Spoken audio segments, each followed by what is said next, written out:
recent. How important is presence of Karl-Anthony Towns to you? What you say?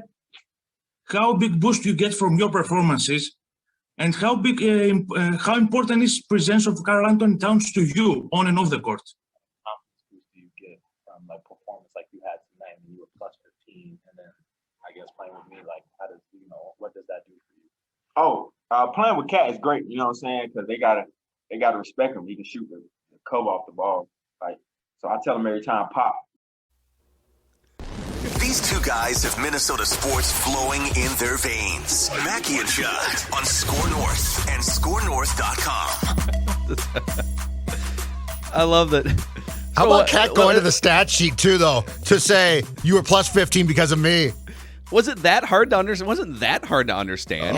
Ant was just kind of like squinting his eyes, like I've never heard an accent before. What is happening? You know what's great though? Can I get out more? I guess. Ant makes that funny. Like, there'd be some guys who would be sort of abrupt about it and mad that they couldn't hear the question or something or didn't know what the guy was saying. It's a waste of my time. Exactly. Yeah. I love Ant because he makes that fun still. He's like, oh yeah, that's great. Yeah, but Cat leans over. He's like, hey, let's get the stats. No, Cat. I feel like Cat embellished the question a little bit. He did. Hey, he's asking. It's got to be amazing playing with me, right? Like, look, dude, you were a plus 15, and like I had everything to do with that because I'm amazing. Just tell him how amazing I am. When am I going to be inducted into the Basketball Hall of Fame? And you tell him the date. And can you believe that Mackey guy and that Judd guy? They wanted me traded like a week ago, and like just talk about how stupid they are. Yeah. And you were a plus 15, while I had 14 rebounds. Well, I was a plus. It's just Dude, Ant's great though, man. He makes things fun for a team that hasn't had fun in how long? Yeah, it is. He is I think the word beacon is the word that I used a couple weeks ago on the show. I mean, And there's a huge discussion now to be had of sort of, all right, how does Ant fit in now that D'Lo is back? And D'Lo came back last night. I want to start the show off by not fully admitting that I was wrong because that would be too painful. It would be too painful to just flat out say I was 100% wrong. I was wrong. But I feel like I personally was a little overzealous when the Wolves were getting trounced and Towns is putting up all these numbers before D'Lo came back, and it was leading to very few wins, and it had me very much questioning, is he just an empty stat guy? Is he just going to be like Kevin Love was here? Is he really meant to be the third guy? Maybe we're overrating the box score stuff with Cat. Maybe there's not enough leadership stuff there. Maybe there's not enough of a pull the rest of your teammates up as like Kevin Garnett used to do back in the day, right? And while I still believe a lot of those things about Cat, I had said to you guys, I don't care at all about the D'Lo Cat thing anymore. I'm just over it. Like, it's been over a year. It's been like 14 months. They've played 5 games together. I'm just sort of bored with it. I just want this to be Ant's team now going forward. I'm going to pump the brakes on that. Last night was fun to watch, and I know that D'Lo went back to like full D'Lo isolation ball in the fourth quarter, and it worked last night. And Ant kind of just like stood in the fourth quarter, stood in the corner in the fourth quarter the whole time. And so I'm still curious as to like how those two ball dominant alpha offensive players are going to be able to share and make each other better. But last night, even though it didn't look perfect all the time, it worked, and they beat a Kings team that has shown some flashes. So I just want to say that when I dismissed the Cat D'Lo pairing and said I don't even care anymore, just move on to the next thing, I was a little overzealous with that take. All right, just the hot take police can circle back and bring me into hot take jail. Well, don't be too hard on yourself when it's one game, though. I mean, there's a lot to go here, and we have to see. My starting point is this: this is going to be, and it should be, ideally, Karl and Ant's team, and I need D'Lo to fit in with that. And it can go 3 deep. That's fine. But the more I see Ant play, the more I see him learn, the more I see him good and bad and be benched, which is absolutely fine. I applaud that because he gets it. The more I am convinced that as far as the success of this team, and I mean this, Phil, on and off the court, I mean this from a locker room standpoint as well. This, I think, is going to be the Ant and Cat show. And if D'Lo can fit into that, that's awesome. And he could certainly play a key role. I'm not trying to say that he has to go away or just take his. But I think the most important thing that we're going to see here is a progression to how those three can play together. But just to be very clear, in my opinion, it's three. And Ant's a incredibly important player because Ant sets a tone for this team just as far as the temperature. That I'll go back to saying this again. When's the last time that we saw this positive of tone set? And I mean, he's 19, which is incredible. But I'm talking by any player. Butler sort of tried, but it went sideways really quick. And Butler was so brash about it that some guys, I think, liked it and some guys didn't. I think Ant is the type of personality that if you don't gravitate towards it, something's wrong with you. And so that's why I do think that you're right in the sense of the day that the trade with Golden State was made, it was definitely D'Lo and Cat, we're all in, right? That's changed for sure. So I'll defer back to what you said back a couple weeks ago as not being completely wrong, because D'Lo could have stood in the corner in the fourth quarter last night against the Kings, but that's not his role. Yeah, if that makes sense. So I don't think that you need to apologize fully. D'Lo can be incorporated and can be important, but Ant to me is a linchpin type of player. Yeah, well, the dynamic might also change again in like 3 or 4 months when I think the draft got moved to like toward the end of July, right? It's like July 29th. They moved it back a month with just the schedule being shifted. If the Wolves keep that pick and they add a Cade Cunningham or, you know what, after watching Jalen Suggs in the Final Four, and last night it was like Jalen Suggs was like the only dude who showed up for Gonzaga in that game where they just got trounced by Baylor. He seems like a heartbeat type of a player that would be really fun to have on the Wolves. I mean, then the dynamic could change again. So by no means was the dynamic set when it was Cat D'Lo, because they were clearly going to be bad enough to add another piece, and they did in Ant Edwards. And if they keep that pick, the dynamic isn't set then either. They might draft a point guard, and then all of a sudden it's like, all right, well, what does that mean? Does it mean D'Lo is on the outs at some point? So I think where I'm sort of at with this is that was super fun to watch last night. It was worth the payoff because that is exactly what we were sold, right? Which is you get the pieces on the court, and then the other piece of the puzzle here, and you know it's going to be a knock on Ryan Saunders no matter how you frame it. Get the pieces that are supposed to be on the court, and then strategically put those pieces in a position to maximize themselves. And our question to Gerson Rosas when he came on the show last week was, hey, this whole D'Lo and Ant combination, if you look statistically early in the season, you know, they had played like 100 minutes or whatever it was, 130 minutes on the court together, and it was the worst two-man pairing of any two-man pairing on the Wolves roster. Yeah. So what makes, and by the way, Rubio and D'Lo was a terrible statistical pairing too. So like, what is it about D'Lo, or what is it about D'Lo and Ant that just makes it so that they can't operate together? And his answer was, well, we feel like Chris Finch is going to be able to put those guys in better situations systematically, right? X's and O's wise to maximize them. They're supposed to be good together on the court if given the right system and the right structure. And it was, I mean, if you could rephrase it, it was Ryan didn't know what he was doing with those guys. We think Chris Finch does. Mm-hmm. And so even though the season is lost and we would prefer them to lose more games than win so they can keep in the bottom three and get the top lottery percentage, I would love to see some progress among those three so that you can kind of know going into the summer one way or the other. One way or the other, it would be nice to know going into the summer, are you building around these three guys or does one of them have to go, right? And then it'll help you know who you should draft if you keep your pick. Yeah, and my guess is that we're not going to get that because I think what you're going to need with when Chris Finch came in is a training camp to sort of get things together to see, because I mean his system is probably, what's fair, 30% installed, 25%. Like there's no way to come in and with no practice time install what you schematically want to do.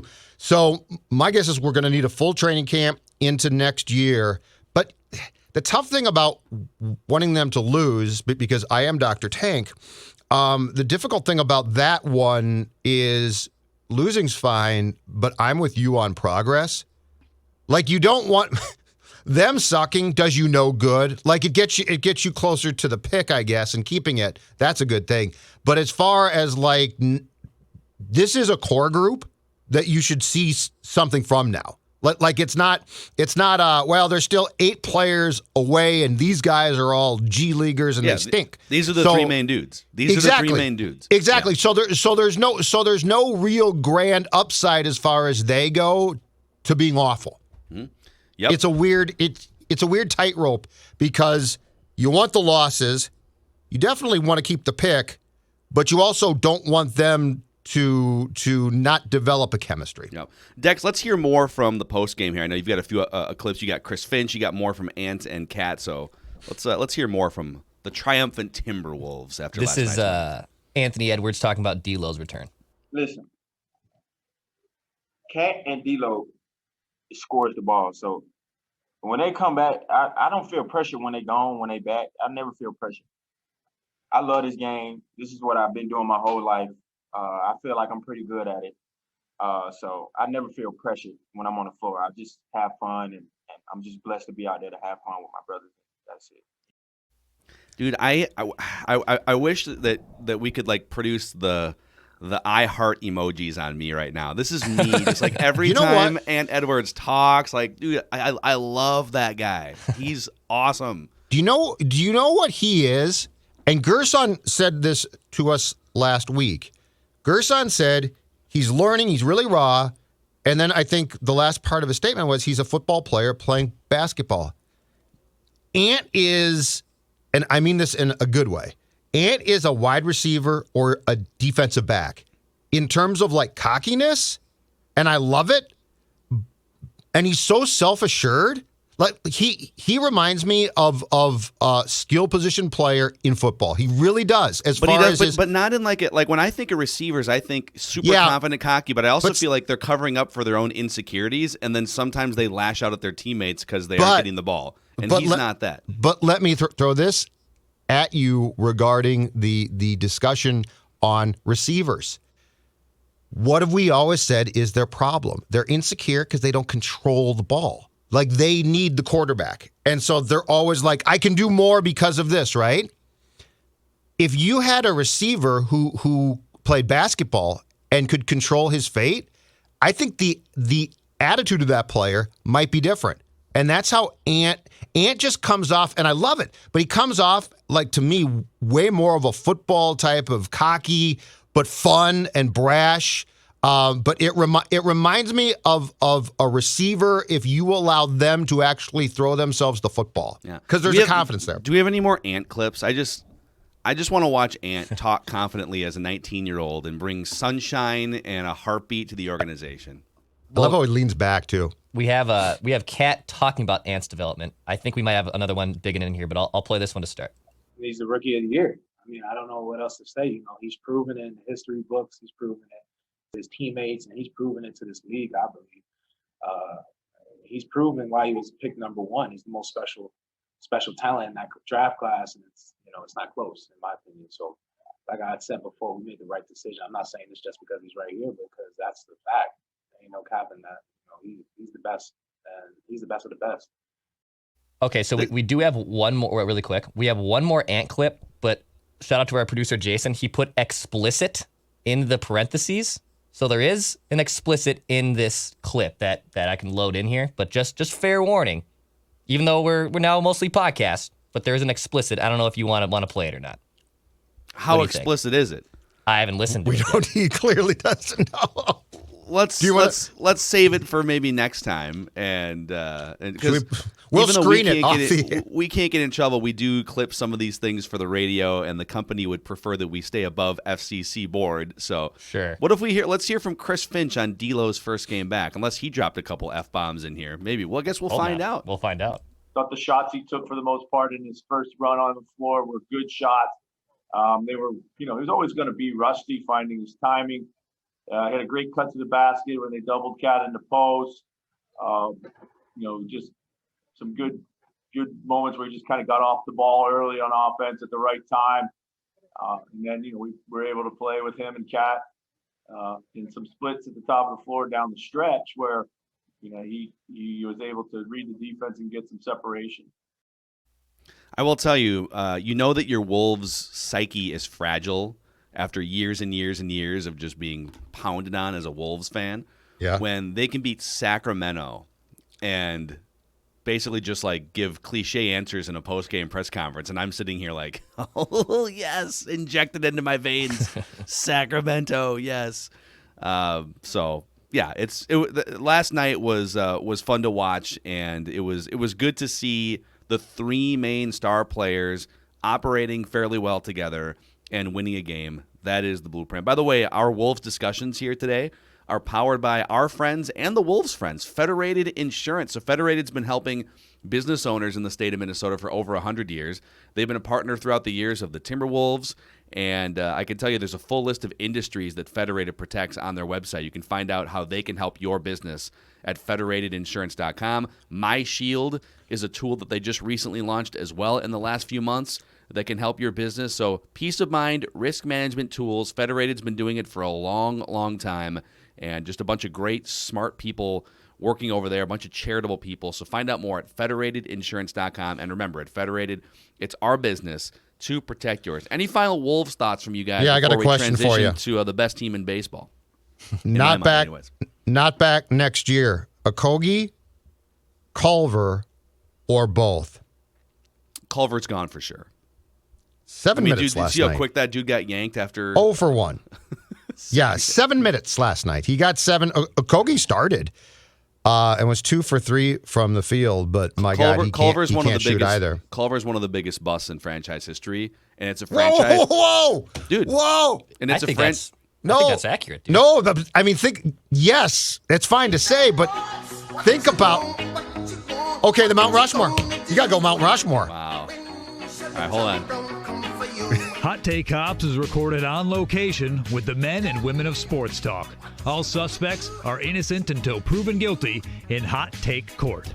Wow. All right, I need to pull up a list here, but yeah, you got to go. You got to go Mount Rushmore. No, I'm not debating you. I'm saying that statement puts him in rare air. Does it though?